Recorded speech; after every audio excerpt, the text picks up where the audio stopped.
This is now the 5-minute tarot for the 21st of January 2017. And today's card is going to be the 9 of Batons. But before we get to that, I need to say that Lisa in Portugal pointed out that I've said in the past, probably more than once, that picking a card a day, this habit that people have, or what they're taught in the beginning, to pick a card each day and make notes about what it means. And I say that there's not much point in it. It doesn't really lead anywhere, but it seems to be that I'm doing that very thing now in picking a card a day. And I think my objection to picking a card a day and making notes about what you think it means, or writing down impressions that you have, I think that people go wrong when they make it personal, when they make notes about what their personal impression is of a particular card.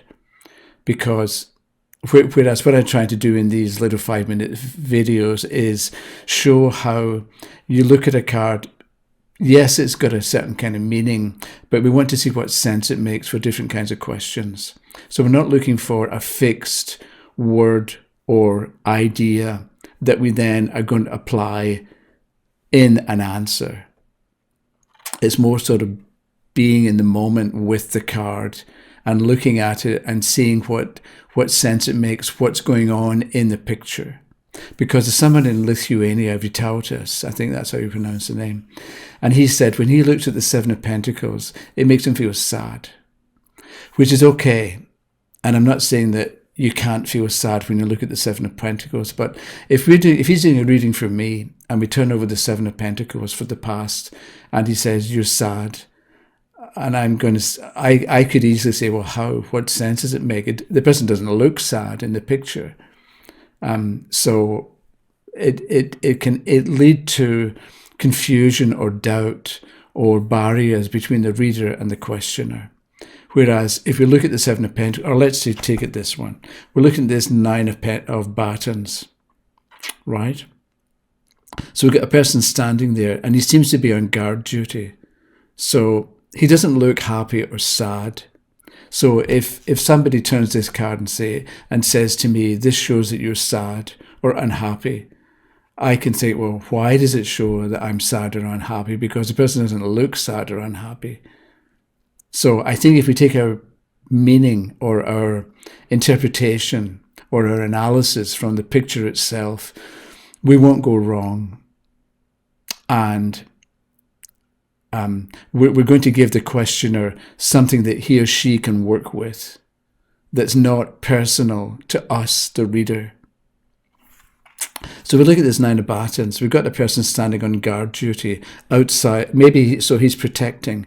So what's going on in the picture is somebody is standing and looking and thinking and observing and being prepared to take action. And that's what's going on, and that's what the picture shows. And in a sense, that's what the picture means. So if the question is, I've got this problem, what am I going to do about it? The first thing you do about it is do nothing. Because if you look at the picture, the person he's not taking action. When I say do nothing, I mean take action, right? So he's standing there, he's looking, he's on guard, and he's ready to take action when the time is right or when there's a threat. But at this point, there is no threat. So let's say somebody's going through a bad marriage or a bad situation and they want to get a divorce. The answer is don't do it yet, because there is no threat. There's no direct and obvious threat that you need to protect yourself against, shown by this particular card. So we're trusting that we get the right card for that particular moment. So what you do with the marriage question is you observe and you're ready to take action if you need to, but you're protecting what you've got, or you're protecting your values, your possessions, your way of life, whatever it happens to be, that's represented by the 8 Batons behind. And also we see the bandage on the head.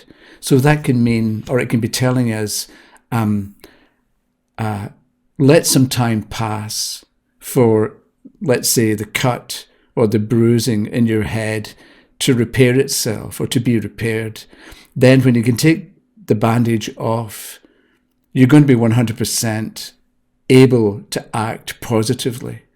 But it may be that with this one, if you act now and take action now, because you've got the bandage and maybe your head hurts, so you're going to make decisions or take action that's not quite as good, because at this point you're still injured. So let time pass, let the injury heal, then you'll be in a position to know what to do and know how to do it well. Okay, that was something about the 9 of Batons, and I'll see you tomorrow. Okay, bye-bye.